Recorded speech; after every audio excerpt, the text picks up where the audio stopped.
आप करेंगे क्या विशाल प्रभु जी गुरु वंदना कीजिए। प्रभु जी मैं करूं? करता हूँ प्रभु जी। ठीक है विशाल माता जी प्रभु करती है कीजिए। कौन सी माता जी बोली गुरु वंदना के लिए? करता हूँ मैं। विशाल प्रभु कोई बात नहीं, विशाल प्रभु जी आप कीजिए। हरे कृष्ण। ठीक है प्रभु जी। আমি চলে যাব তো। विष्णु पादाय कृष्ण पृष्ठाय भूतले ঠিক আছে রেখে দে এখন। ठीक है प्रभु। नामने नमस्ते सरस्वती देवी गौरवाणी प्रचारिणे निर्विशेष शून्यवादी पाश्चात्य देश तारिणे श्री गुरु चरण पद्म केवल भक्ति सद्म बंदमोहि सावधान मते যাহার প্রসাদে ভাই এ ভব তরিয়া যায় কৃষ্ণ প্রাপ্তি হয় যাহা হতে গুরু মুখ পদ্ম বাক্য চিতেতে করিয়া ঐক আর না করিও মনে আশা শ্রী গুরু চরণ রতি এই সেই উত্তম গতি যে প্রসাদে পুরে সর্ব আশা চক্ষু দান দিল যে জন্মে জন্মে প্রভু সে চক্ষু দান দিল যে জন্মে জন্মে প্রভু সে দিব্য জ্ঞানে হৃদে প্রকাশিত দিব্য জ্ঞানে হৃদে প্রকাশিত তেম ভক্তি যাহা হইতে অবিদ্য বিনাশ যাতে তেম ভক্তি যাহা হইতে অবিদ্য বিনাশ যাতে বেদে গায় যাহার চরিত বেদে গায় যাহার চরিত শ্রী গুরু করুণা সিন্ধু শ্রী গুরু করুণা সিন্ধু অধম জনার বন্ধু লোকনাথ লোকের জীবন লোকনাথ লোকের জীবন হা প্রভু কর দয়া হা প্রভু কর দয়া দেহ মোরে পদ ছায়া এবে যশ ভূশক্তি ভুবন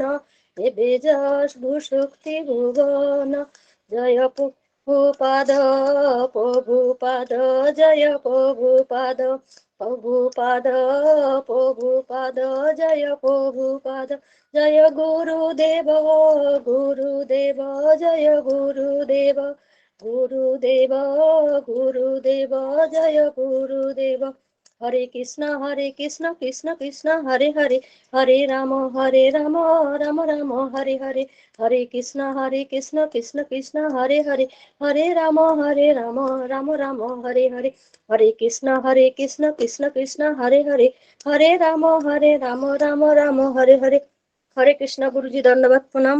হরে কৃষ্ণ। সকল ভক্তবৃন্দকে আমার ধন্যবাদ প্রণাম। धन्यवाद प्रणाम। बहुत सुंदर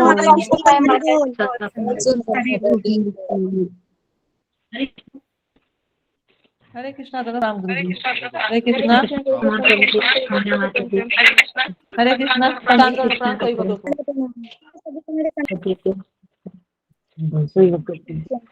हरे कृष्ण सुषमा माता जी। हरे कृष्ण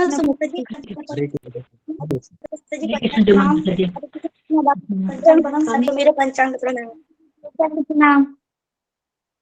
कृष्णमान प्रभु भाई मैं नरसिंह आरती गाऊं? नरसिंह आरती वैसे तो अभी गुरुजी ने कंटिन्यू नहीं किया है, लेकिन आप गा सकते हैं जब तक गुरुजी आएंगे तब तक। गुरुजी आएंगे तो बंद कर दीजिएगा जी। ठीक है प्रभु। गाइए गाइए गाइए। नमस्ते नरसिंहाय नमस्ते नरसिंहाय प्रहलाद दादायिने प्रहलाद दादायिने हिरण्यकाशिपूर्वक्षः हिरण्यकाशिपूर्वक्षः जयशीलटङ्क नखालय जयशीलटङ्क नखालय इतोर नरसिंहाय परतो नरसिंहाय इतोर नरसिंहाय परतो नरसिंहाय यतो यतो यामि ततो नरसिंहाय ओ यतो यतो यामि ततो नरसिंहाय बहिर्नरसिंहाय हृदये नरसिंहाय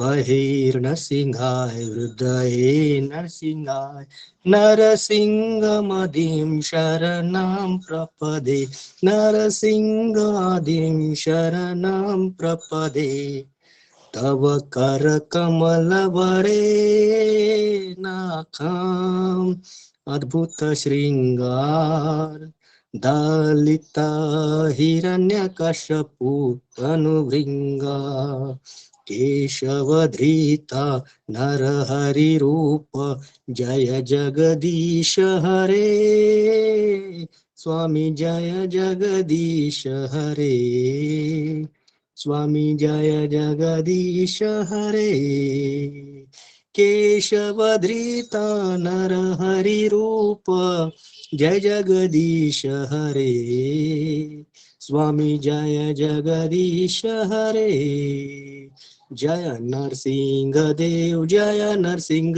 देव विघ्न विनाशक नरसिंह देव जय नरहरि जय नरहरि नरहरि जय नरहरि जय प्रहलाद महाराज जय भक्त प्रहलाद जय जय गुरुदेव गुरुदेव गुरुदेव गुरुदेव जय जय प्रभुपाद प्रभुपाद प्रभुपाद प्रभुपाद नित्य गौर हरि बोल हरि बोल हरि बोल हरि बोल हरे कृष्ण बहुत अच्छा गाया बहुत अच्छा गाया प्रभु जी, सुंदर गाया प्रभु जी, बहुत अच्छा गाया, बहुत अच्छा। बहुत सुंदर विशाल बहुत बहुत सुंदर अच्छा गाया प्रभु जी। हरि बोल हरि बोल हरि बहुत अच्छा बहुत गाया सुंदर है। प्रभु। बहुत अच्छा गाया, हरि बोल। हरि बोल हरि बोल हरे बहुत सुंदर गाया कृष्ण प्रभु को दंडवत प्रणाम। कृष्ण प्रभु जी। धन्यवाद प्रणाम प्रभु जी। हरे कृष्णा। তুই অন্যের ধ্যানটা বেশি রাখিস, নিজের ধ্যানটা কম। এতটুকু টেনশন আছে, কাল সায়েন্স এক্সাম। তুমি জানো না আমার কি হয়, ওকে দেখলে পরে তোমাকে বলে বোঝাতে পারবো না।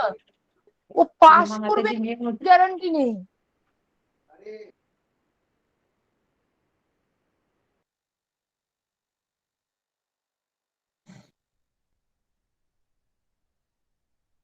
वृषाली माता जी हैं क्या? धन्यवाद प्रणाम वृषाली माता जी। हाँ जी प्रभु जी बोलिए। जी तो 11 का आप ही को बताना था ना, 12 को। जी जी जी तो गुरु जी अगर कहीं तो आप बता देंगे 11 वाला आज राधानाथ स्वामी महाराज की कथा। जी मैं प्रयास करूंगी प्रभु जी। क्या अभी बताऊं? जी। क्या अभी गुरु जी आने तक मैं शुरू नहीं करूं? नहीं नहीं नहीं, गुरु जी के आने के बाद ही वो गुरु जी जैसा आदेश करें। तो पंचांग प्रणाम। गुरु जी कहेंगे तो बता दूंगी प्रभु जी। जी माता। हरे कृष्ण। पंचांग प्रणाम सभी भक्तों को।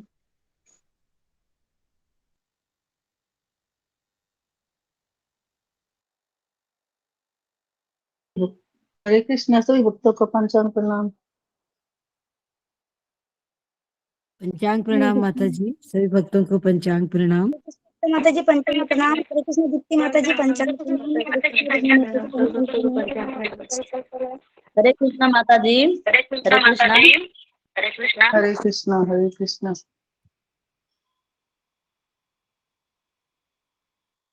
तो आज अनाउंसमेंट आप लोग को पता ही होगा, फिर भी मैं आज याद दिलाता हूँ कि आज विनोद बिहारी प्रभु जी की और मोनी माता जी, तो आज दोनों की आज शादी है शाम में तो इसलिए गुरुजी आज वहाँ पहुंचे हैं। जगन्नाथपुरी में ही शादी होगी। और दूसरा जो शायद शाम में गुरुजी ऐसा कुछ बोल रहे थे कि शायद 5 बजे का मुहूर्त है, ऐसा कल बताया था गुरुजी ने। तो आज शाम में हो सकता है कि गुरुजी इसको लाइव हम लोग को दिखाने का प्रयास करेंगे। दूसरा जो सात्विक वर्मा प्रभु जी का आज एग्जाम है कुछ कंप्यूटर वगैरह का, तो उन्होंने आप लोगों से आशीर्वाद बोला है कि आप लोग आशीर्वाद दीजिए ताकि उनका एग्जाम अच्छे से जाए।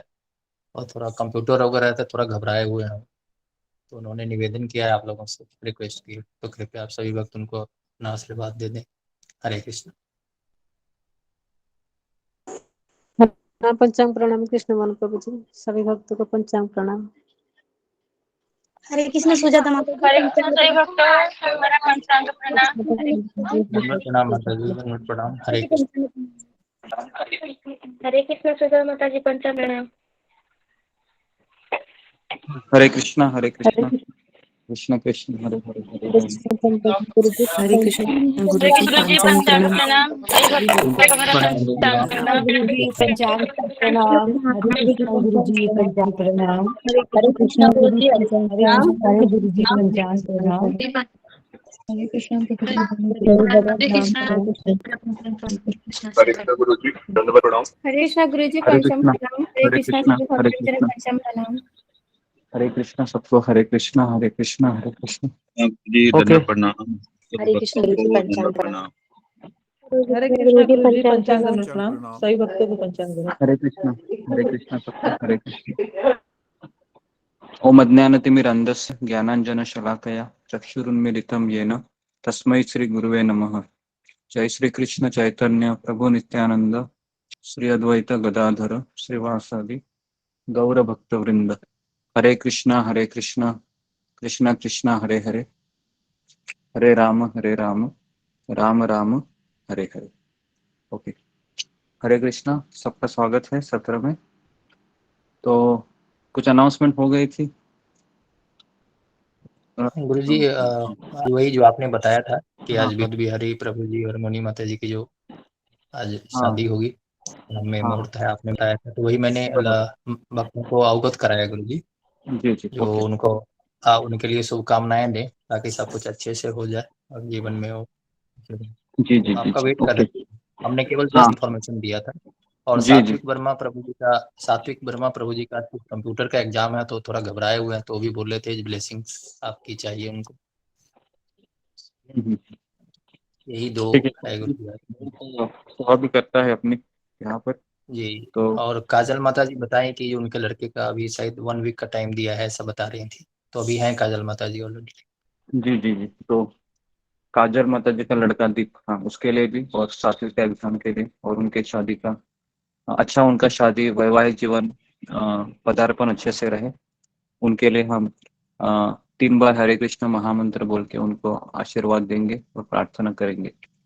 हरे कृष्णा कृष्ण कृष्ण हरे कृष्णा कृष्ण कृष्ण हरे हरे, हरे राम राम हरे हरे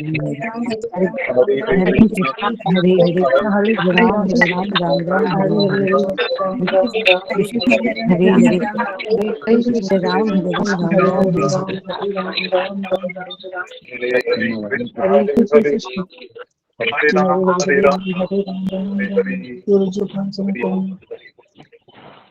ओके, तो कल किसका टर्न था बताने का, सुमन प्रभु?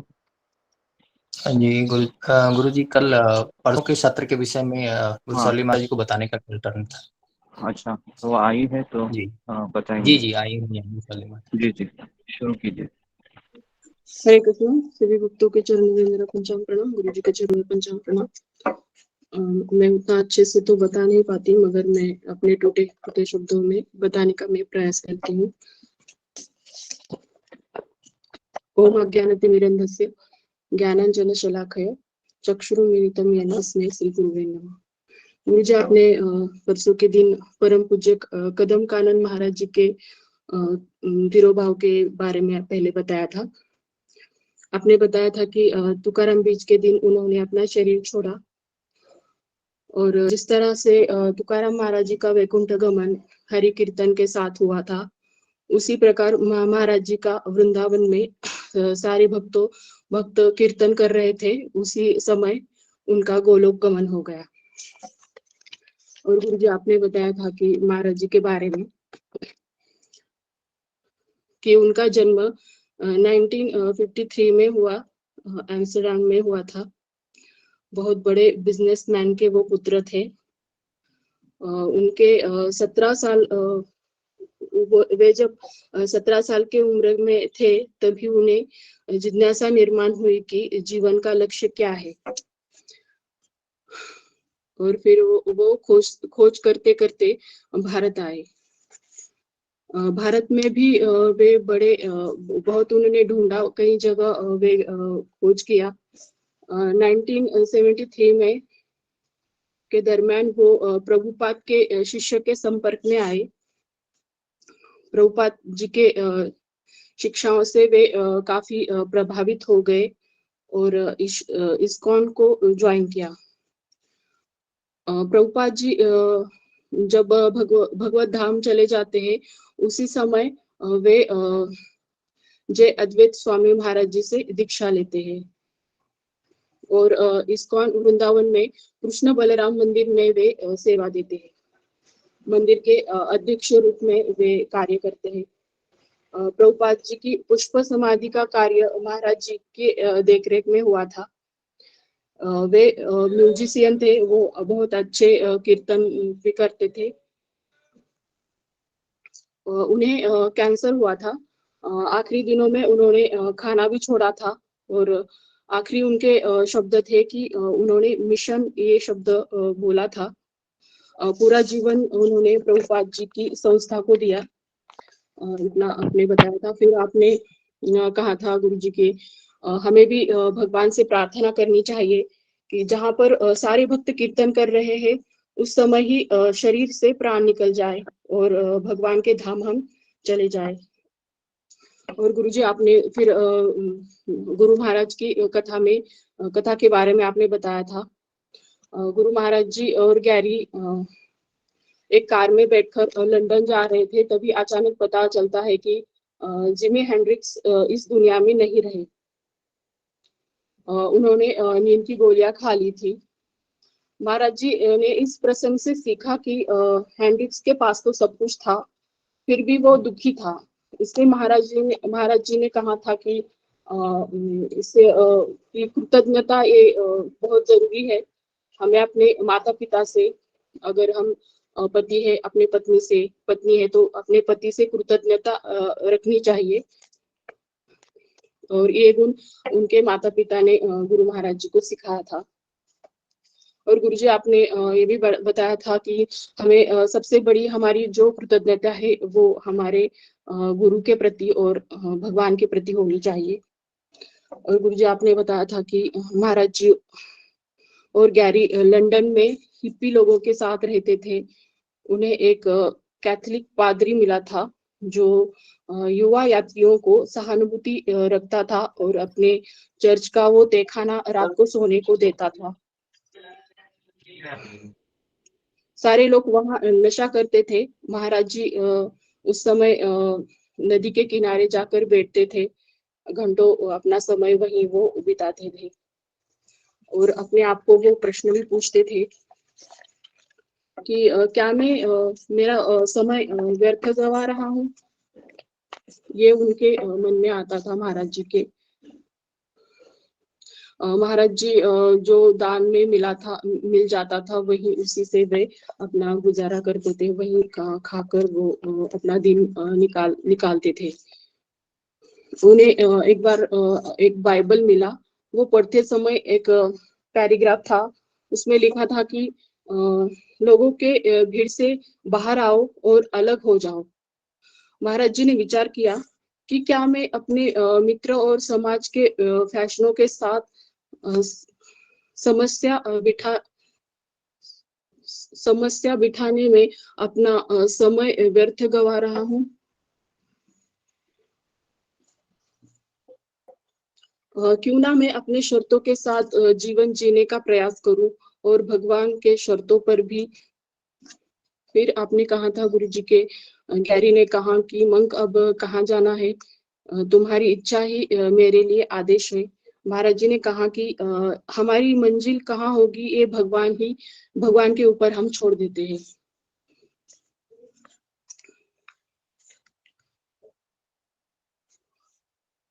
फिर गैरी ने कहा कि मैं सारा दिन घूमता रहता हूँ और तुम हो कि ग्रंथों का अध्ययन करते हो, ध्यान करते हो। तो गुरु महाराज जी ने कहा कि एक पीला फूल वहां से उठा लिया और तुम सदा के लिए इस फूल की तरह बैठना चाहते हो। इसने बीज से अपना सुंदर रूप पाया है। उसने अपने नियति को भगवान के हाथ सौंप दिया है। गुरु जी आपने ऐसे बताया था। गैरी ने कहा कि हाँ तुम जीत गए। जहाँ हमारा लिफ्ट देने वाला जा रहा है वहां हम जाएंगे। इससे गुरु जी आपने हमें एक सीख दी थी कि हमारी जो जीवन की डोर है हमें भगवान के हाथ सौंपनी है। मगर मनुष्य सोचता है कि अपना भाग्य खुद लिखो। उसकी भगवान के ऊपर कोई श्रद्धा नहीं होती। वो अपना भाग्य खुद लिखने चला जाता है। हमारा कर्तव्य हमें करते रहना है, बाकी सारा भगवान पर छोड़ देना चाहिए। कुछ दिनों के बाद वे दोनों सीमा पर आ पहुंचे। वहां एक सैनिक से उनकी मुलाकात होती है। उसके जीवन के प्रसंग से अपने हमें बताया था कि हर एक व्यक्ति के लिए भगवान की एक अलग योजना होती है। कुछ चीजें हमें नियति के ऊपर छोड़ देनी चाहिए। हरे कृष्णा। गुरु जी मैंने इतना ही बताया, क्षमा कीजिए। मुझसे कुछ गलती हो गई हो तो मुझे माफ कीजिए। हरे कृष्ण। बहुत सुंदर माता जी। बहुत बहुत सुंदर, अच्छा माता जी, बहुत बहुत धन्यवाद। सुंदर, बहुत बढ़िया। बहुत सुंदर बताया आपने। हरे कृष्ण। बताया माता बहुत हरि बोल। बहुत अच्छा बोले माता। बहुत सुंदर जी था। सभी भक्तों से ही सीख रही हूँ मैं भी अभी। मुझे उतना आता नहीं है बोलना। हरे कृष्णा। बहुत अच्छा बोलते हो, क्या ऐसी बात नहीं है माता जी, बहुत बढ़िया। जी माता जी प्रयास करती हूँ।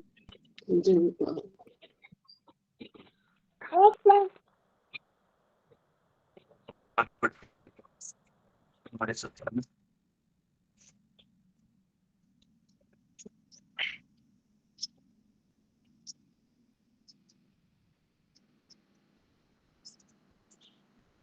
हरे कृष्ण। गुरुजी पंचांग प्रणाम। गुरुजी मुझे कुछ पूछना था एक, कि गुरुजी जैसे इस समाधि का मतलब क्या होता है? जो समाधि जैसे रहते हैं, जैसे हिंदू धर्म में तो बॉडी जला के जैसे वो करते हैं, उसका अस्थियों का है हमारे यहाँ, तो कैसे समाधि का मतलब क्या होता है मतलब गुरुजी?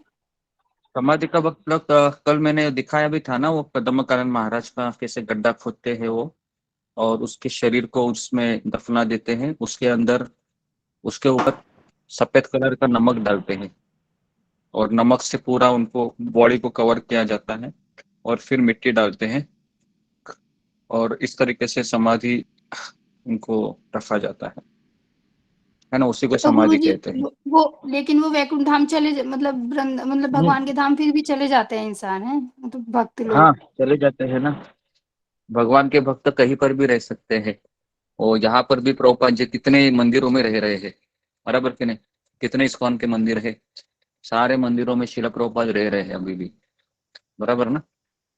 और प्रभुपाद आध्यात्मिक जगत में भी है, तो इसके लिए हम उनको ये नहीं कह सकते कि समाधि है तो उधर ही है करके, सभी जगह पर रहते हैं वो प्रभुपाद जी, है ना। मैंने एक बार बताया था कि प्रभुपाद के एक वरिष्ठ शिष्य थे हयग्रीव प्रभु, हयग्रीव महाराज, बाद में उनको संन्यास मिला।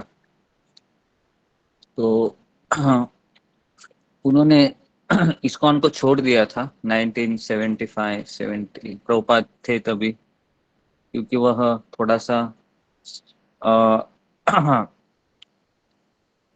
इंद्रिय तृप्ति में लग गए थे। लेकिन जब प्रभुपाद जी चले गए तो परम पूज्य राधानाथ स्वामी महाराज से मिले वो, और मिलने के पहले उनको कैंसर हो गया और वो कैंसर इतना फैला हुआ था शरीर में कि पूरे डॉक्टरों ने कहा कि अभी कुछ नहीं हो सकता।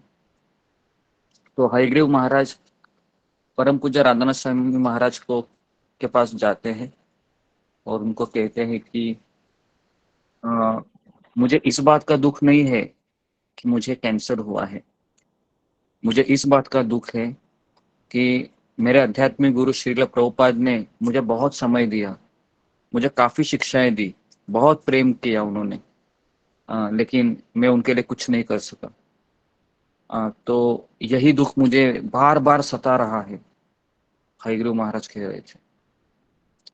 और वो कह रहे थे कैंसर से भी ज़्यादा दर्द मुझे इस बात का हो रहा है कि मैं मेरे आध्यात्मिक गुरु के लिए कुछ नहीं कर सका।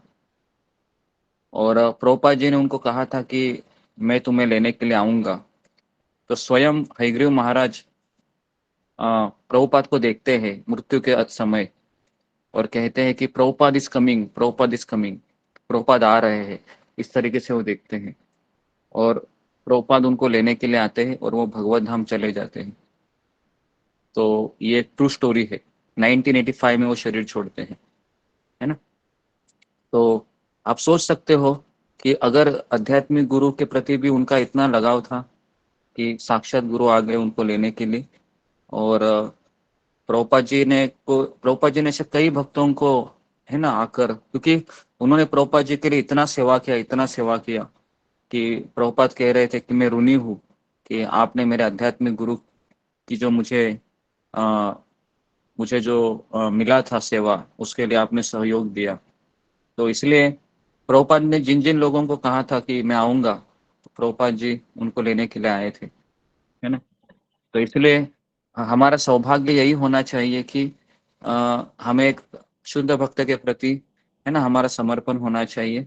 अगर वो है और हमारा मान लो कि कई ऑब्स्टेकल भी आते हैं बीच में, कभी नियम होता है या कभी उठते हैं नहीं उठते हैं, है ना, लेकिन हम प्रामाणिक है, ऑनेस्ट है, उतना हमारा क्वालिफिकेशन होना चाहिए। और फिर हम देखते हैं कि एक शक्ति है जो हमें खींचकर आध्यात्मिक जगत की ओर ले जाती है। तो ये हयग्रीव प्रभु का मुझे याद आया तो मैंने उदाहरण दिया। तो और ऐसे कई कई इस्कॉन के शिष्य है ना, जो श्रील प्रभुपाद के प्रति इतना लगाव था उनका। आप सोच सकते हो कि प्रभुपाद के लिए उन्होंने पूरी जिंदगी दे दी, 50 साल 60 साल, अभी बूढ़े हो गए, 70 साल उनका उम्र है, फिर भी वो भक्ति कर रहे हैं। क्यों कर रहे हैं? उन्होंने कृष्ण को देखा नहीं है अभी तक, देखा भी होगा पता नहीं, लेकिन उनको अपने आध्यात्मिक गुरु के प्रति इतना लगाव था कि इस व्यक्ति ने मुझे दलदल से निकाला है और इस व्यक्ति को मैंने वचन दिया है, तो मैं इस वचन का मैं पालन करूंगा, उस वचन का मैं निर्वाह करूंगा, है ना। तो ये एक शिष्य का कमिटमेंट होना चाहिए। और इसी को, और यही कृष्ण देखते हैं कि ये कितना भी नालायक है, बहुत ये उसमें अनर्थ भरे हुए हैं, हाँ, लेकिन इसका एक बड़ा क्वालिफिकेशन है।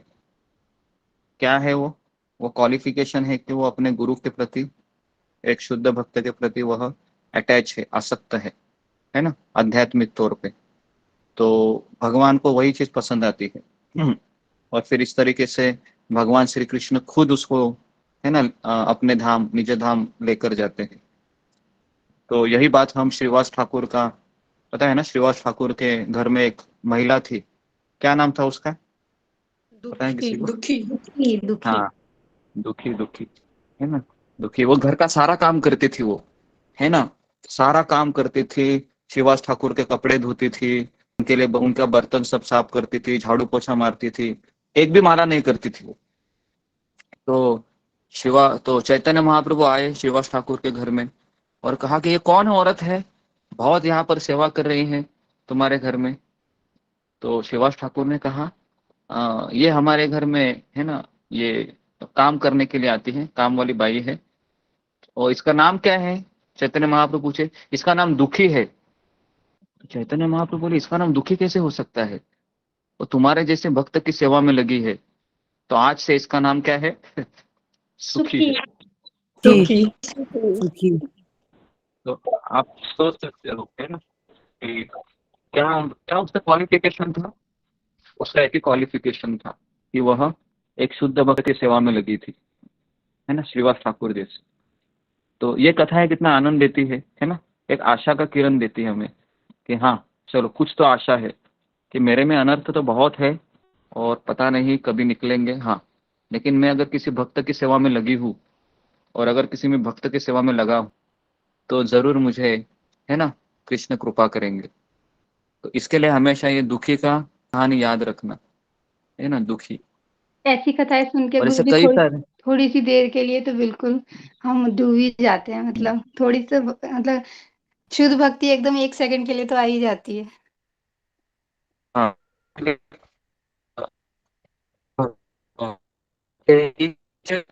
प्रेम करोगे तो इतना को सीरियसली लूंगा, लेकिन मेरे भक्त तो गुरु जी आवाज ब्रेक हो रही आवाज है। कट रही है।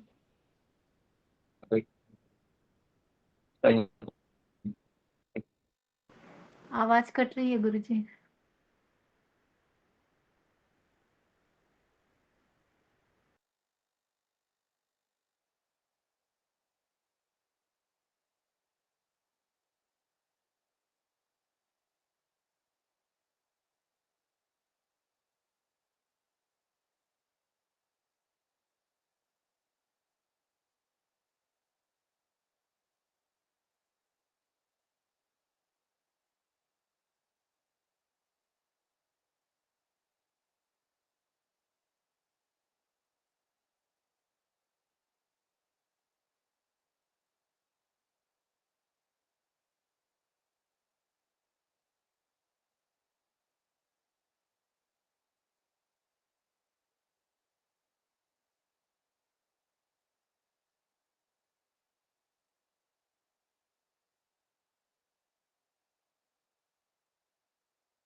क्या आप लोग गुरु जी की आवाज सुनाई दे रही है? मेरा ही कुछ प्रॉब्लम है। नहीं सुनाई दे रही है प्रभु जी, सुनाई नहीं दे रही है। ठीक है।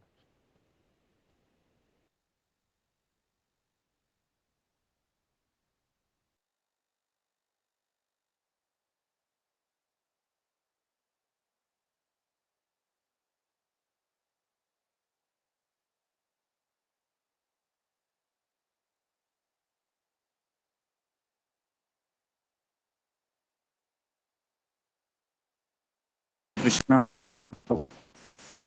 ये जी, तो मैंने अपने 2 स्टोरी बताए आपको, एक हरिग्रीव महाराज की बताई है ना, और दूसरा मैं एक स्टोरी इसी कॉन्टेक्स्ट में, है ना, कि किस तरह से एक भक्त थे। ऐसे कई उदाहरण है जिन्होंने, और उसके बाद वह संस्था को छोड़कर चले गए, लेकिन मृत्यु के अंतिम समय तक, जैसे मैं और एक आपको नाम बताता हूँ, उनका नाम है सुरभि दास करके। सुरभि महाराज थे, बाद में महाराज बने। तो हुआ क्या था कि वृंदावन में जितने भी मंदिर है इस्कॉन के, है ना, सारा मंदिर का निर्माण उन्होंने किया। सुरभि दास करके प्रभुपाद के शिष्य थे, जितने भी वो आर्किटेक्चर में बहुत माहिर थे वो। तो शीला प्रभुपाद जी जैसे ही चले गए 1978 में, तो उनको अकेलापन लगने लगा और फिर वह संस्था में इतना योगदान नहीं दे पाए, और 1980 के करीब उन्होंने संस्था को छोड़कर, है ना, अपना दूसरा जीवन शुरू किया। लेकिन 1910 नहीं, सॉरी 2010 या 2012 में उनका मुलाकात वापस इस्कॉन के भक्तों के संपर्क में आ गए।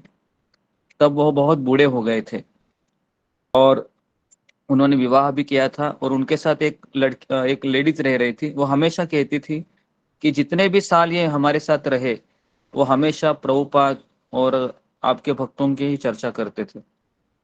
और हुआ चमत्कार ऐसे हुआ कि 1910 में वह प्रभुपाद के शिष्यों के संपर्क में आए, और 1914 में उन्होंने वृंदावन में शरीर छोड़ा और भगवत धाम चले गए। 2014। हाँ 2014 में, सॉरी। तो 2014 में आप सोच सकते हो कि इतने दिन तो 20 साल तो वह इस्कॉन के संपर्क में नहीं थे, 25 साल। लेकिन ये किसकी कृपा थी? कि वह भगवत धाम चले गए, इतना देर भक्तों के सानिध्य में भी नहीं थे, तो उन्होंने एक शुद्ध भक्त की सेवा की थी, है ना, एक शुद्ध भक्त की सेवा की थी। तो ये बहुत जरूरी है ना।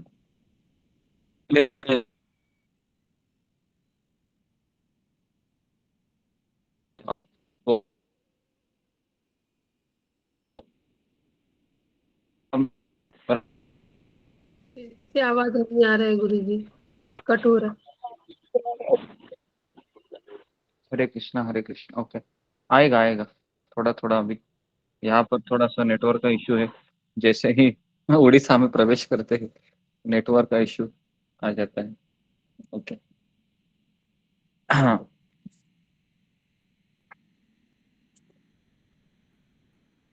जी, तो कल हम कौन से पेज पे थे? 3 नंबर चैप्टर शुरू। ओके 3 नंबर चैप्टर शुरू। 32 पेज 32। ओके, फ्लोरेंस शहर, तो महाराज है वो फ्लोरेंस शहर के केंद्र में सेंटा मेरिया डिल फियोर गिरजाघर एक भव्य रत्न के समान जड़ा था। और उस चर्चा का वर्णन यहाँ पर आ रहा है। गिरजाघरों में महाराज कह रहे थे कि मैं यूरोप में अनेक गिरजाघरों में जाता था और वहां पर मैं प्रार्थना करता था, महाराज कह रहे। तो प्रार्थना इसलिए करते थे क्योंकि वहां पर हमेशा कोई आध्यात्मिक जगह जाते हैं ना हम, तो वहां पर एक अजीब सी एक शांति आत्मा को छू देती है। तो कुछ और श्रद्धालु भी वहां पर थे और धनवान और किसान सभी घुटनों के बल झुककर परमेश्वर से प्रार्थना और याचना कर रहे थे। आप में से कितने लोग चर्च में गए हैं और देखा है आपने किस तरीके से वह अपने, है ना, घुटने हैं, टेकते हैं और ऐसे ऐसे मांगते, ऐसे देखा है आपने? अगर देखा होगा या फिर आप खुद गए होंगे चर्च में, है ना, टीवी में तो देखा है गुरु जी को। टीवी पे दिखा हाँ देते हैं। हाँ टीवी में देखा होगा। ओके जी, तो भी कभी है ऐसा, गुरु जी। हाँ, तो मुझे याद है कि जब मैं इस्कॉन में आया था 2004-05 में, तो हमारे यहाँ पर कोई मंदिर नहीं थे, लेकिन हमारे यहाँ पर एक चर्च था होली नेम करके। तो मैं हरे कृष्ण महामंत्र का माला का जप करने के लिए मैं उधर जाता था। तो वहां पर एक व्यक्ति थे, वो हमेशा मुझे देखते थे और कहते थे कि ये किसका नाम जप करता है तुम, क्योंकि उसने देखा कि तिलक लगाया है और पता नहीं उसको क्या लगा और मुझे ऐसे घूर घूर के देखने लगा वो, और कहा कि यहाँ पर ये सब यीशु क्रिस्त को पसंद नहीं है ना, यहाँ पर किसका नाम लेने का है, यीशु का नाम लेने का है। और मैं बहुत तभी छोटा था, मैं उम्र में केवल मेरा उम्र 17-18 साल का रहूंगा मैं। तो मैं थोड़ा सा डर गया क्योंकि चर्च था, अलग जगह थी मेरे लिए, और वहाँ का जो व्यक्ति था, है ना, वो उसका सफेद कपड़े पहना हुआ था और उसको मैं माला जप करते हुए उसको अच्छा नहीं लगा, तो उसके बाद मैं कभी गया नहीं 3-4 बार ही वहां पर गया, तो मुझे डर लगा वापस से मुझे देखेगा तो पता नहीं क्या बोलेगा तो ये मेरा अनुभव रहा चर्च में। लेकिन चर्च में माला मेरा अच्छा हुआ करता था बहुत। तो महाराज कह रहे थे कि धनवान और किसान सभी घुटनों के बल झुककर भगवान के लिए प्रार्थना और याचना कर रहे थे। मैं सोचने लगा कि वे क्या प्रार्थना कर रहे होंगे, क्या वे भगवान से अपने प्रयत्नों में सफलता की भिक्षा मांग रहे हैं, या फिर दुखों को राहत, है ना, जो जीवन में दुख आए हैं, उस जो कष्ट आते हैं उनसे राहत मांगते हैं। क्या वे धन, यश या अपने प्रतिद्वंदी से प्रतिशोध पाने की कामना कर रहे थे, या शायद वे निस्वार्थ प्रेम मांग रहे थे। जहां तक मेरी बात थी, मैं तो अपनी इस यात्रा के उद्देश्यों पर ही प्रश्न उठा रहा था। क्या मैं नौकरी न करके समाज के प्रति अपने दायित्व को नजरअंदाज कर रहा था? तो महाराज अपने आप को प्रश्न पूछ रहे हैं कि मैं इस तरीके से, अभी मेरा उम्र नौकरी करने का है, लेकिन मैं नौकरी को पीठ दिखा रहा हूँ और क्या कर रहा हूँ, ऐसे भटक रहा हूँ, क्या ये सही है? ऐसे महाराज अपने आप को ही पूछ रहे हैं। या फिर मैं अत्यधिक दुर्बलता के कारण उससे भागने का प्रयत्न कर रहा हूँ। तो इस तरीके से महाराज अपने आप को ही प्रश्न पूछने लगे। और मैं अपने हृदय को टटोलने लगा, है ना। देखो, यह व्यक्ति तभी अपने अपने आप को प्रश्न कभी कर सकता है, पता है व्यक्ति, जब वो सत्व गुण में है। अगर वो सत्व गुण में नहीं है तो वह उसके मन में विचार भी नहीं आएंगे कि मैं क्यों भक्ति कर रहा हूँ, बस बोला इसके लिए कर रहा हूँ क्या। नहीं, हमें अपने आप को प्रश्न पूछना चाहिए। जब भी आप क्लासेस सुनते हैं, प्रवचन सुनते हैं, तो आपको वो शब्द अपने आप जीवन से रिलेट करना चाहिए, है ना। तो इस तरीके से महाराज कह रहे थे कि मैं भी अपने हृदय को टटोलने लगा अपने भीतर। यात्रा की शुरुआत में मैंने सोचा कि मैं अपने संकोच और झिझक को त्याग कर सांसारिक सुखों का जमकर भोग करूंगा। लेकिन मेरा विचार था कि ऐसा करने से क्या मैं भगवान के निकट आ जाऊंगा। किंतु अब मुझे लग रहा था कि यात्रा में घटित विभिन्न प्रकरण मेरे लक्ष्य से मेरा ध्यान भटका रहे थे। मेरा हृदय आध्यात्मिक अनुभव के लिए लालायित हो रहा था। ऊपर विशाल गुंबदों की ओर देखते हुए मैंने अपने हाथ जोड़कर प्रार्थना की, हे भगवान, मैं नहीं जानता आप वास्तव में कौन है, किंतु मुझे विश्वास है कि आप मेरी प्रार्थना सुनते हैं। मैं आपकी उपस्थिति का अनुभव करने के लिए उत्कंठित हूँ। कितना सुंदर प्रार्थना है, क्योंकि महाराज को पता ही नहीं है भगवान कौन है ना। लेकिन फिर भी अंदर से एक तड़प है ना, तड़प है कि कौन है ये भगवान, मैं नहीं जानता हूँ आप कौन है।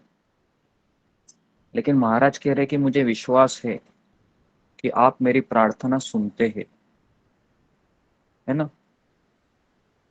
अपनी तुच्छता का अनुभव करते हुए मैंने पत्थर की विशाल मेहराबों और ऊंची दीवारों को देखा। रंग बिरंगे कांच की खिड़कियों से छन कर आती हुई सूर्य की किरणों को भी मैंने देखा, जो उस संगमरवरी मूर्तियों के ऊपर हल्की सी आभा बिखेर रहे थे। मोमबत्तियों से घिरी पवित्र वेदी दैदीप्यमान हो रही थी। वहां ईसा मसीह के क्रॉस के आदम कद मूर्ति लकड़ी के क्रॉस पर लटकती थी। वही मूर्ति मुझे प्रेरणा दे रही थी। जहाँ सच्चा प्रेम और करुणा होती है, वहां अपने प्रिय जनों के लिए कष्ट सहने का दृढ़ संकल्प भी आता है। तो महाराज क्या कह रहे हैं, जहाँ सच्चा प्रेम है और दया है, वहां पर अपने प्रियजनों के लिए, है ना, कष्ट सहने का दृढ़ संकल्प भी आता है। क्योंकि महाराज अभी अपने माता पिता को छोड़कर ऐसे भटक रहे थे, कौन है भगवान, कहाँ रहता है ये। तो इसके लिए अभी महाराज कह रहे थे कि क्या मैं अपने माता पिता के प्रति अन्याय कर रहा हूँ कि उनको ऐसे अकेला छोड़कर मैं अपने दायित्व के प्रति नजरअंदाज कर रहा हूँ। तो महाराज कह रहे कि नहीं, कभी कभी, है ना, जहां पर भगवान के प्रति मेरा प्रेम है सच्चा, है ना, तो फिर मेरे जो प्रियजन है, फिर उनको कष्ट सहन करना पड़ता है। और ऐसे हम देखते हैं ना, जहां पर मैं रहता हूँ गोवर्धन इको विलेज में, वहां पर कई सारे ब्रह्मचारी है जो अपने माता पिता को छोड़कर आए हैं, है ना। जैसे गौरांग प्रभु है, अकेले वो पुत्र है अपने माता पिता के, अकेले है, सोचो। फिर भी उन्होंने अपना जीवन समर्पित किया। और आपको पता होगा 10 साल गौरांग प्रभु अपने घर नहीं गए, 10 साल। और हालांकि उनके पिताजी ने, है ना, उनके माता पिता ने पुलिस में कंप्लेन की, ये इस्कॉन वालों ने मेरा बेटे को छीन लिया, है ना। तो इतना सब कुछ हो गया, है ना। लेकिन अभी आप देखोगे तो 10 साल के बाद, है ना, उनकी माँ है, वो परम पूज्य राधानाथ स्वामी महाराज की दीक्षित भक्त है और 16 माला भी करती है। आप सोच सकते हैं कि शुरुआत में तो वो बोल रही थी कि ये क्या हो रहा है मेरे साथ, लेकिन जैसे ही समय बीतता है तो उसने भी देखा कि मेरे ही रिश्तेदारों में जिन जिन का शादी हुआ है ना, उन्होंने अपने बेटों को, है ना, अपने बहू के हवाले होते हुए देखा है। तो गौरांग प्रभु की माँ ने सोचा कि मेरा बेटा तो समाज के लिए समाज के लिए वो कष्ट कर रहा है, समाज को ज्ञान दे रहा है। तो बाद में उसको 10 साल के बाद पता चला, उनको ये लगा कि मेरे बेटे पे मुझे गर्व है कि उन्होंने अपना जीवन दूसरों के लिए दिया है। तो कुछ चीजों के लिए समय लगता है समझने के लिए, है ना, तुरंत सारी चीजें समझ में नहीं आती है। तो इसके लिए कल ही हमने देखा था कि महाराज कह रहे थे कुछ चीजें हमको नीति के ऊपर छोड़ना चाहिए, लेकिन नीति के ऊपर क्या छोड़ना चाहिए? जो हमारे नियंत्रण में नहीं है वो छोड़ना चाहिए। अब जो मेरे नियंत्रण में है, जो मैं कर सकता हूँ, मैं कर सकती हूँ, वो हमें छोड़ना नहीं चाहिए। वो हम कर सकते हैं ना, है ना। आप ऐसा बोल सकते हो मैं 4 बजे उठूंगा क्या पता नहीं, मैं नीति के ऊपर छोड़ देती हूँ मैं नीति के ऊपर छोड़ देता हूँ, ऐसा नहीं है ना, नहीं तो आप उसका गलत अर्थ निकालोगे। ओके, तो नीति के ऊपर क्या छोड़ना चाहिए? जैसा अभी मैं रोज जपा कर रहा हूँ तो मुझे कृष्ण प्रेम कभी मिलेगा? नीति के ऊपर छोड़ना चाहिए। इसके ऊपर हमको सोचना नहीं चाहिए कि मुझे कब कृष्ण मिलेंगे, कब मैं वृंदावन जाऊंगा, कब मेरे घर वाले बोलोगे वाह वाह शाबाश शाबाश ऐसे भक्ति करो, 4 बजे उठो, वेरी गुड वेरी गुड। ये सब हमको नीति के ऊपर छोड़ना चाहिए। हमारा प्रॉब्लम क्या है कि हम बोलते हैं अब भी करो कृष्ण, अब भी करो, अब भी करो। ऐसा नहीं होता है तो इस तरीके से महाराज कह रहे कि मेरा हृदय है ना, आध्यात्मिक अनुभव के लिए लालायित हो रहा था। और उसके बाद महाराज कह रहे कि पवित्र क्रॉस का अवलोकन कर रहा था, तब ईसा मसीह द्वारा कहा गया एक परिच्छेद जिसे मैंने कंठस्थ किया था मेरे हृदय में गूंज उठा। पहले भगवान के धाम की खोज करो और फिर बाकी सब तुम्हें प्राप्त हो जाएगा, क्योंकि जहां तुम्हारा खजाना है वही तुम्हारा हृदय भी होगा। तो इस संसार का जो खजाना है वह है भगवान का नाम, है ना। नाम चिंतामणि कृष्ण चैतन्य रस विग्रह पूर्ण शुद्ध नित्य मुक्तो अभिनत्वम नाम नामिनो। तो इस संसार का सबसे बड़ा खजाना क्या है? हरे कृष्ण महामंत्र। कौन सा स्टोरी हमको याद दिलाती है? आपको याद है सनातन गोस्वामी का स्टोरी, जो पारस मणि लेने के लिए आया था ना, पता है ना, शिव जी का जी भक्त था। मैंने शिवरात्रि में एक कथा सुनी थी। हाँ, है दान में ना। पड़ी थी वो पारसमणि। हाँ, पारस मणि को भी उसने कहा कि छोड़ दो इसको, पारस मणि से भी इस संसार का सबसे बड़ा धन तुमको दे रहा हूँ। गंगा सनातन में फेंक गोस्वामी दी। बोले कि वो है हरे कृष्ण महामंत्र, हरे कृष्णा कृष्ण कृष्णा हरे हरे, हरे राम राम राम हरे हरे। ये 16 अक्षरी मंत्र है ना, ये इस संसार का सबसे बड़ा खजाना है। भक्ति विनोद ठाकुर कहते हैं नाम बिना किच्छु नाहिक आर 14 भुवन माझे। पूरे 14 लोकों में भगवान के नाम के अलावा और कोई खजाना नहीं है। जिसको ये पता चलता है ना, वो इस संसार का धनवान व्यक्ति है। और जिसको लगता है ये हरे कृष्ण महामंत्र ये हरे कृष्ण महामंत्र क्या करेगा मेरा, है ना, तो फिर वो क्या है अ, धनी होकर भी वो सोच रहा है कि मैं निर्धन हूं फिर, है ना। तो इसके लिए हमको गुरु का आश्रय लेना चाहिए, बार बार सुनना चाहिए कि ये हरे कृष्ण महामंत्र कैसे बहुत बड़ा खजाना है। ओके, तो महाराज कह रहे हैं कि मेरा शरीर रोमांच से प्रकंपित हो गया, मेरे अंग सिहर उठे, गाल थरथराने लगे, मेरा सिर खाली और हल्का लगने लगा। लज्जा और दुख से अभिभूत होकर मैं स्वयं को एक अनाथ की भांति अकेला और खोया हुआ महसूस करने लगा। ऐसा लग रहा था मानो मेरे आसपास खड़े श्रद्धालु पीछे मूर्तियों के समान ही जड़वत हो गए थे। पीछे की मूर्तियां चमकने लगी मानो वे सांस ले रही थी। तभी बाइबल का एक अन्य परिच्छेद मेरे मन में कांधा। धन्य है जो स्वयं को तुच्छ समझते हैं, क्योंकि भगवान का धाम उन्हीं का है। धन्य है वे विनम्र लोग, क्योंकि वे ही पृथ्वी पर शासन करेंगे। इन शब्दों के साथ मुझे अब तक की गई अपनी गलतियों के लिए क्षमादान की दृष्टि का अनुभव हुआ। मुझे मानो एक नवजीवन मिल गया। भगवान के ऊपर स्वयं को अकेला और नग्न महसूस करते हुए मैं रोने लगा। मुझे भक्ति का अनुभव होने लगा। मैं लंदन में जिस आंतरिक युद्ध से जूझ रहा था वह अब समाप्त हो गया था।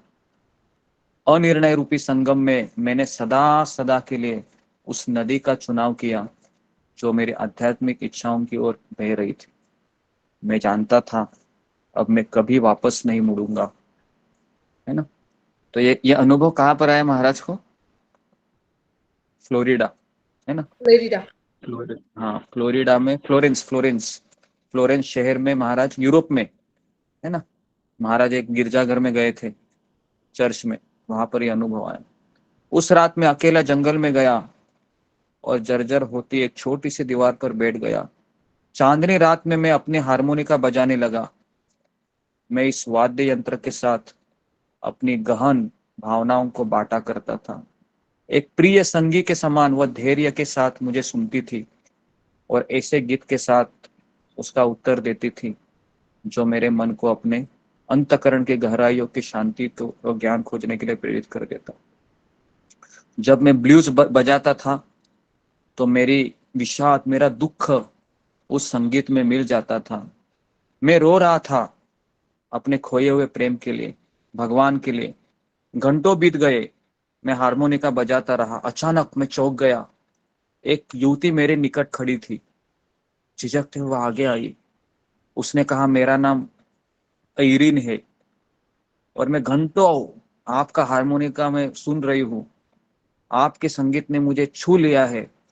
क्या मैं तुम्हारे पास बैठकर इसे सुन सकती हूँ? मैंने उत्तर दिया, जैसा तुम चाहो।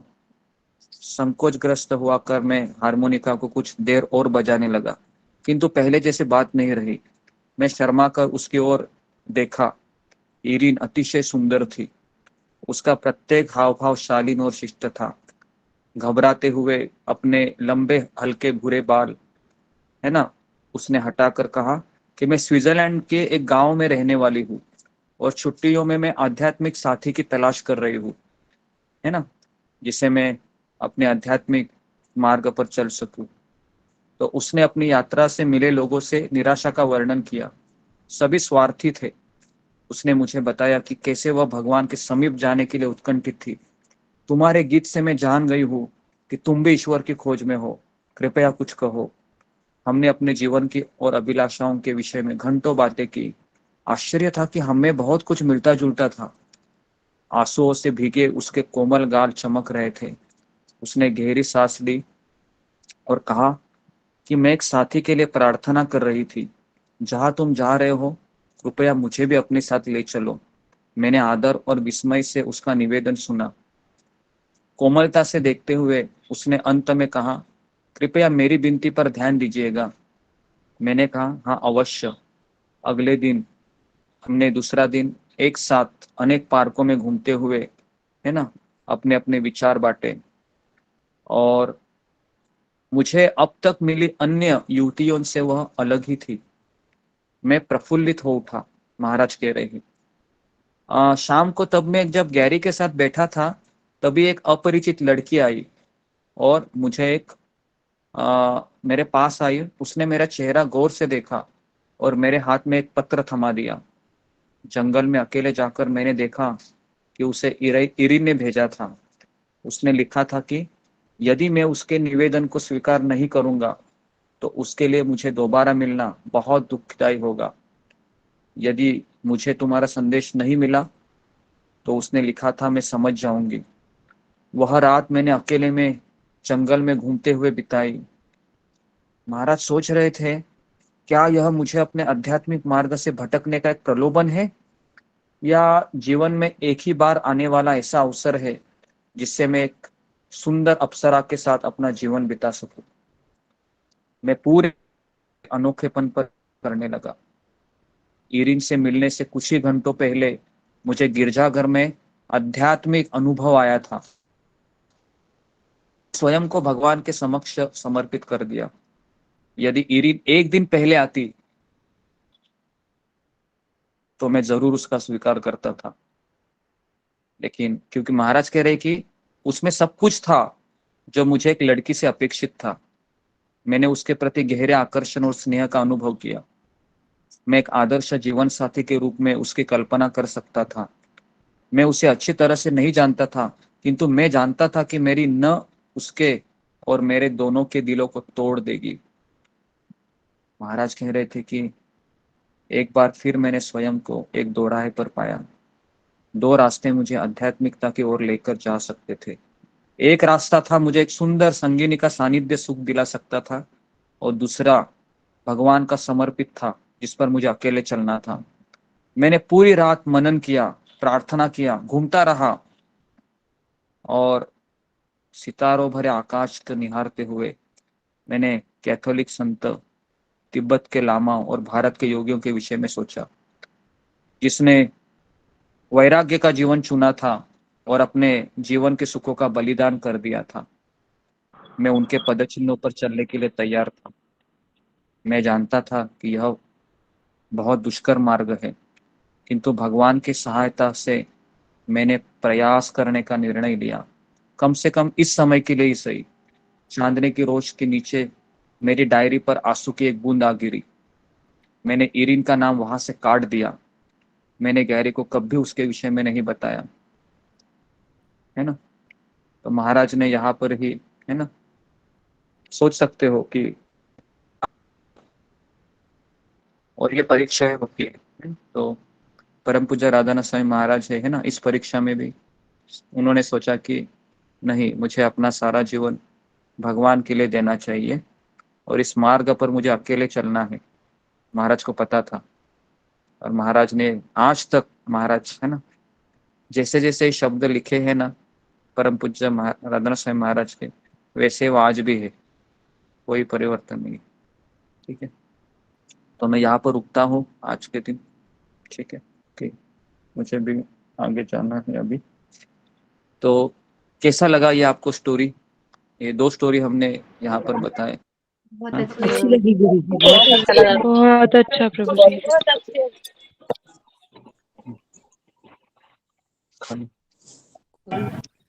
गुरु जी ठीक के है, उससे हमको सीखने को मिला तो कि मतलब तो क्या आपको ये स्टोरी क्या लगा आपको? पहला वाला स्टोरी मैंने बताया, दूसरा वाला स्टोरी, दो स्टोरी में आपको क्या अच्छा लगा और क्या सीखने को मिला आपको, है ना जी। तो सिंगर को रेज कीजिए, एक दो भक्तों का हम राय लेते हैं कि क्या दो स्टोरी को क्या अच्छा लगा। जी, विनोद वर्मा।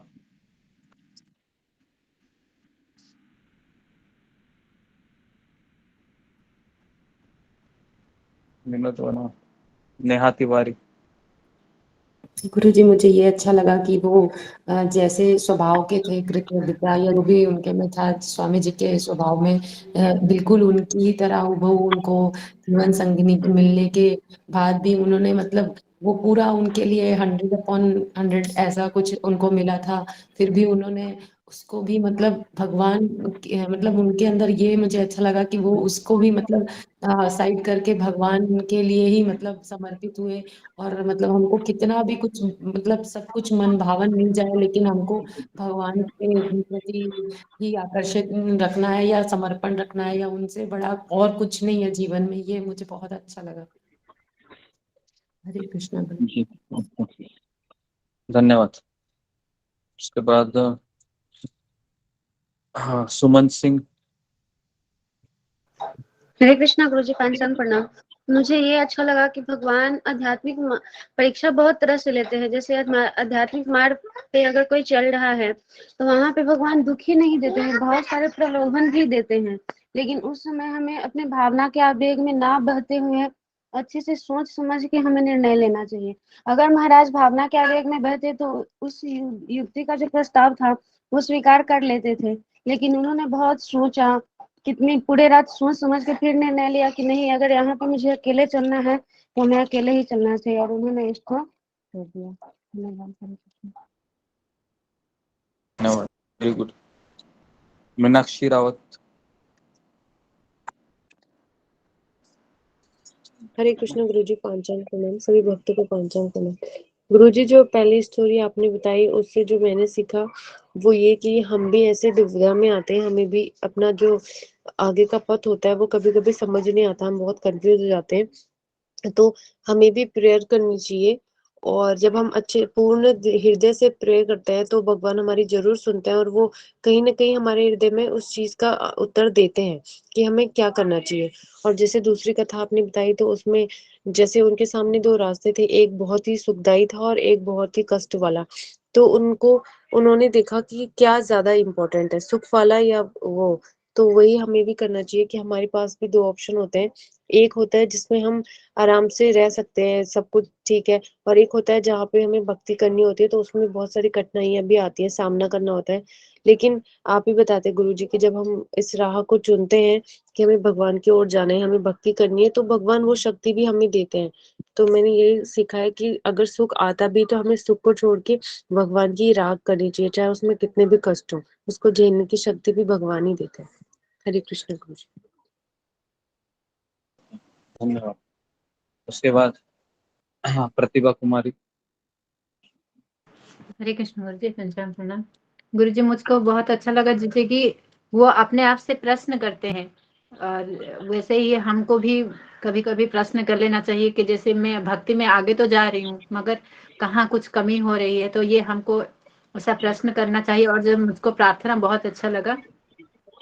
और जैसे कि हमको खजाना, अभी जो हम भक्ति के पथ पे जा रहे हैं तो हमको खजाना वो हरे कृष्ण महामंत्र को ही लेना चाहिए, क्योंकि यही जाके हमको अपनी गंतव्य तक और हमारा जो धैर्य है, मतलब ध्येय है, वो हमको पूरे करने में यही खजाना हमारे साथ जाएगा और हमें मतलब हमारा साथ देगा। और जैसे कि आपने एक प्रभु जी की बात कही थी, जैसे कि प्रभुपाद जी जब थे तो प्रभुपाद प्रभुपाद जब थे तो उनके एक आज्ञाकारी शिष्य की तरह वो अपना सारा दायित्व ले रहे थे। पर जैसे ही प्रभुपाद जी मतलब भगवत धाम चले गए तब वो भी मतलब एकदम उदास हो के वो उन्होंने वो अपना सारे दायित्व को छोड़कर एक अलग ही जीवन जिया। और फिर 10 साल, 10 या 15 साल बाद उन्होंने आके फिर वही मतलब वो तो वो हमसे मतलब भक्तों से तो दूर थे पर भक्तों के साथ भी थे। और इतने मतलब इतने सालों का जो गैप था, उन्होंने मनन किया था इसके ऊपर, जे मैं छोड़ के तो आ गया हूँ, पर वो उनके अंदर प्रभुपाद जी की जो सारी शिक्षा, और ये एक शुद्ध भक्ति का प्रभाव होता है जो प्रभुपाद जी से उनको मिला था। और उसके बाद उन्होंने फिर 2014 में वही वृंदावन में जो अपना दायित्व छोड़ के गए थे उसी को फिर से उन्होंने निभाया, और वृंदावन में अपने वो भी भगवत धाम को चले गए। ये गुरु जी, हरे कृष्ण।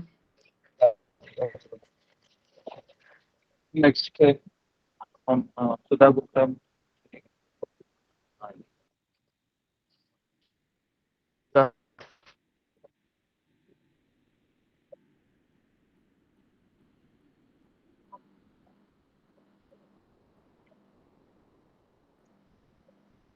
ममता पाल। हरे कृष्ण गुरु जी।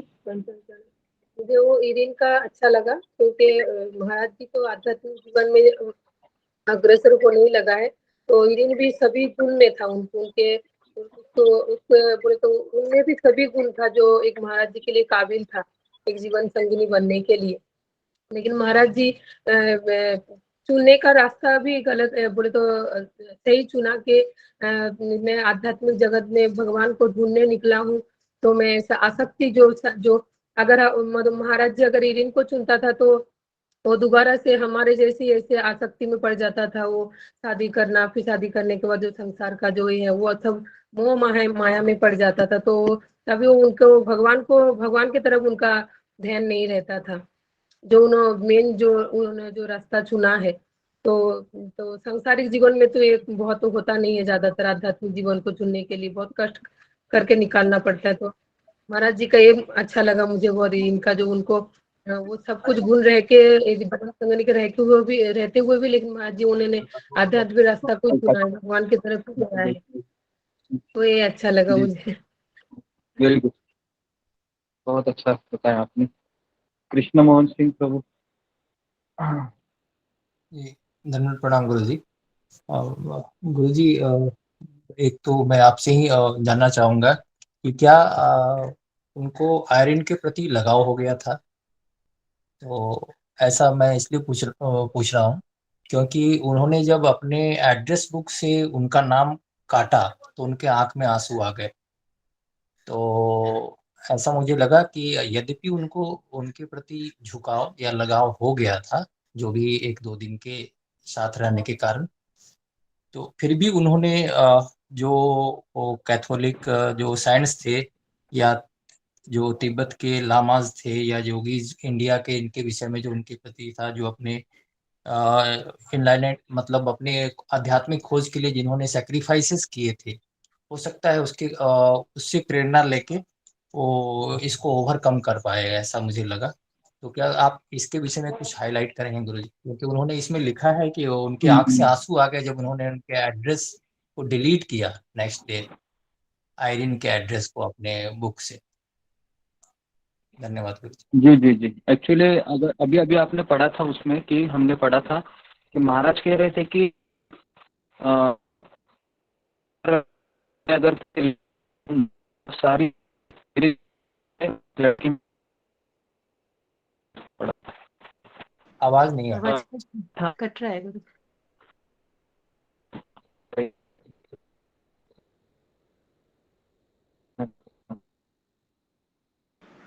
आवाज कट रहा है, सुनाई नहीं दे रहा।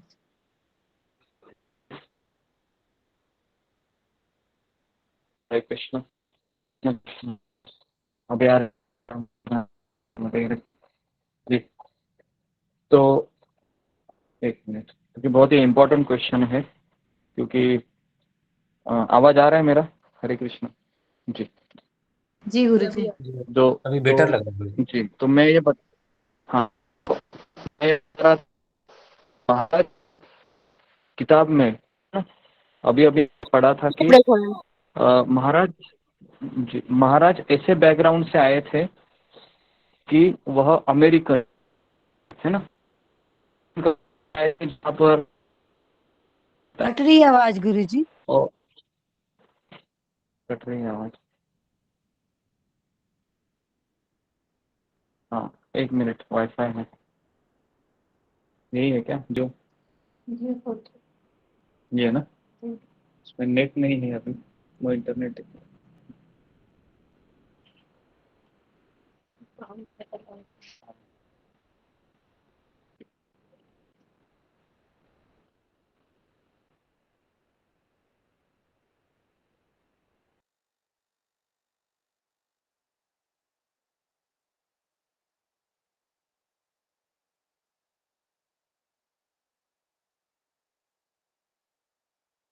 माताजी गुरुजी के चले गए क्या? हरे कृष्ण। नहीं, लॉग आउट हुए हैं, फिर आएंगे। हरे राम राम राम हरे हरे। मैंने स्टोव में बंद कर देता हूँ, शायद आ जाएगा। हरे कृष्णा, अभी आ रहा है आवाज? हरे कृष्णा कृष्ण जी गुरु जी। जी गुरु जी गुरुजी आ रही है।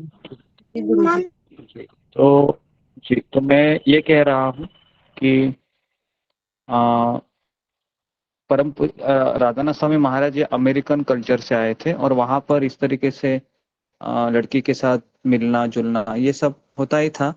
लेकिन महाराज कह रहे थे कि मैं खुद शर्मीले स्वभाव का था, और मैंने इस तरह से कभी भी इस तरीके से कभी किसी भी स्त्री से कभी बात भी नहीं ज्यादा करते थे, क्योंकि महाराज का शर्मीला स्वभाव था। और जब वो आयरिन आई थी तो महाराज के जीवन में, तब उसके पहले एक दिन पहले महाराज को एक बड़ा अनुभव आया था, है ना, कि महाराज कह रहे थे कि मुझे भक्ति का संचार मेरे में हो रहा है। और उसके अगले ही दिन वो आयरिन आती है, और महाराज ये भी लिखते हैं कि अगर आयरिन एक दिन पहले अगर मेरे जीवन में आती थी, एक दिन पहले केवल, तो महाराज ये भी लिखते हैं कि मैं कैसे उसको ठुकरा सकता था, क्योंकि मेरी जो अपेक्षाएं हैं वो सब उसमें थी। क्योंकि अगले दिन महाराज कह के हम दोनों एक साथ मिलकर, है ना, कि हमने कुछ हमारी भावनाओं को बांटा था। लेकिन उसके उसके बाद में क्या हुआ, एक लड़की आई थी और उसने एक पत्र दिया था, और उसमें भी हमने देखा कि महाराज वो बता रहे थे कि उसमें उसने लिखा था कि मैं अगर आप न बोलोगे तो शायद मैं आपसे दोबारा मिल नहीं सकती हूँ, क्योंकि मेरे लिए वो सहन करना बहुत दुखदायी होगा। तो महाराज सोच रहे थे कि मैं क्या करूं क्या करूं क्या करूं क्या करूं।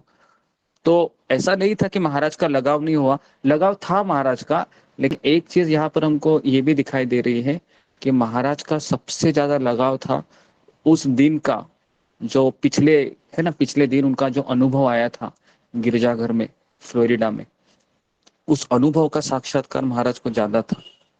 और इसके लिए महाराज ने बहुत चिंतन किया उस समय, और महाराज ने भारतीय योगियों को याद किया, है ना, लामा को याद किया, और इस तरीके से उन्होंने सोचा कि नहीं, मैं विवाह नहीं करूंगा क्योंकि मुझे इसी मार्ग पर चलना है, अकेले ही चलना है। तो इसलिए उन्होंने फिर कि नहीं, आचार्य ही ऐसे ही रहूंगा। इसके लिए अगर आपका ये उसमें के लगाव था, हाँ लगाव था महाराज का वहां पर, ऐसा नहीं था, लेकिन ये भी हम देख रहे हो कि महाराज का आध्यात्मिक जिज्ञासा उससे भी कई तीव्र थी। ओके, इस तरीके से हम देख सकते हैं।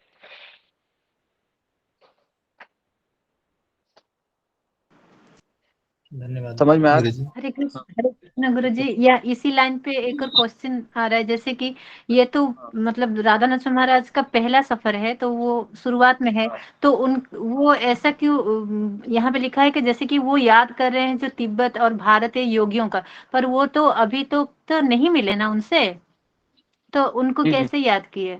जैसे कि ये तो जब भारत की जी जी, एक्चुअली महाराज को बचपन से ही महाराज को ये पता था कि मेरी प्रार्थना कोई सुन रहा है। महाराज को ये पता था कि भगवान है करके, लेकिन महाराज को ये क्लियर नहीं था कौन है वो। समझ में आ रहा है ना? ये क्लियर नहीं था कौन है वो कृष्ण, कौन भगवान है।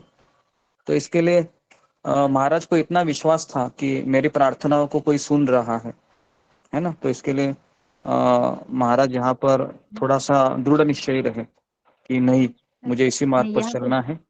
भारत नाम का मेंशन हुआ है, तो इसलिए थोड़ा हाँ, भारत नहीं, भारत का बारे में तो महाराज को तो बाद में इजराइल में आता है। इजराइल में कहाँ आता है वो? मुझे लगता है कि वो आगे है ना, तो वो जो पर्वत जो बेट रहता है ना, कौन सा बेट था मैं भी भूल गया, तो उसमें वो महाराज को साक्षात कराता है कि गो टू इंडिया करके। तो भारत का अभी तक, भारत का लामा के बारे में उन्होंने सुना था, योगियों के बारे में, कभी वो भारत कहाँ ये पता नहीं था, ऐसा सुना था, है ना, जैसे हमने कैसा अमेरिका सुना है, शिकागो सुना है, ऐसे सुना है बस, लेकिन कहाँ है वो उतना पता नहीं था। तो इसके लिए ये जो मार्ग है ना, ये मार्ग में ऐसे प्रलोभन आते हैं जिसमें सारी हमारी परीक्षाएं होती है ना। और अगर आप भी कहूंगा कि ऐसे वैरागी लोगों को अभी भी ऐसे मैसेजेस वगैरह ऐसे आते रहते हैं, है ना। तो ये भी मैं आपको बता रहा हूँ कि भले ही क्योंकि हर एक लड़की चाहती है कि मुझे ऐसा, है ना, ऐसा लड़का मिले जो भक्ति में अच्छा हो, है ना। तो वो लड़की का एक स्वप्न रहता है, और आयरिन का भी वो स्वप्न था। तो आयरिन गलत थी क्या वहां पर? आयरिन गलत नहीं थी, क्योंकि आयरिन यही सोच रही थी कि मुझे भी ऐसा साथीदार चाहिए जो आध्यात्मिक जीवन की ओर मुझे ले जा सके। तो उसका खोजना सही था, लेकिन वो कॉल रिसीव करना या नहीं करना है, ये महाराज के ऊपर डिपेंड था। और महाराज ने उसको रिसीव नहीं किया, लेकिन महाराज कहा कि ठीक है, मैं चला जाऊंगा इसी मार्ग पर, है ना, इस तरीके से। ठीक है, मुझे लगता है कि ये प्रश्न महाराज को ही पूछना पड़ेगा वो इसका सही जवाब। गुरुजी ऐसा मुझे लगता है कि महाराज जब भी इसमें निकले होंगे स्पिरिचुअल जर्नी पे, तो उन्होंने स्टडी बहुत किया होगा इसके विषय में, जो कहा पहले से स्टडी उनको होगा, तभी नॉलेज होगा, तभी तो अंदर से जिज्ञासा हुई होगी उनको, ऐसा मुझे लगा। नहीं, महाराज जी ऐसा कहा जाता है कि महाराज के बारे में ऐसी भविष्यवाणी हुई है कि ये व्यक्ति हमेशा हर युग में आता है और कई लोगों को भगवत धाम ले जाता है। तो महाराज ऐसे साधारण व्यक्ति नहीं है, हम तो उनको एक देख रहा हूँ शिक्षाओं को लेकर। ठीक है, तो यहाँ पर हम रुकते हैं। ओके, बहुत बहुत धन्यवाद आप सबका। हरे कृष्णा हरे कृष्णा कृष्ण हरे कृष्णा हरे कृष्णा हरे हरे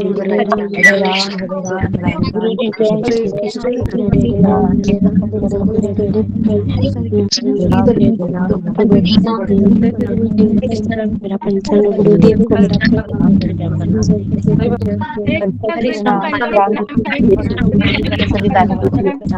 कृष्ण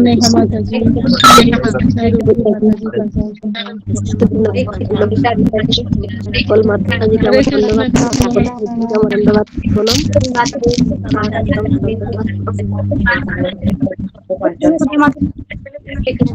माता जी हरे कृष्ण सखी माता जी हरे कृष्ण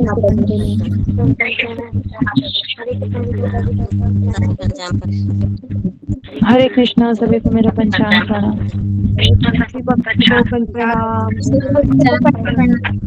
हरे राम। हरे कृष्ण प्रभु जी, हरे कृष्ण कृष्ण प्रभु जी, हरे कृष्णा माता जी, हरे कृष्ण सभी भक्तों को पंचांग प्रणाम।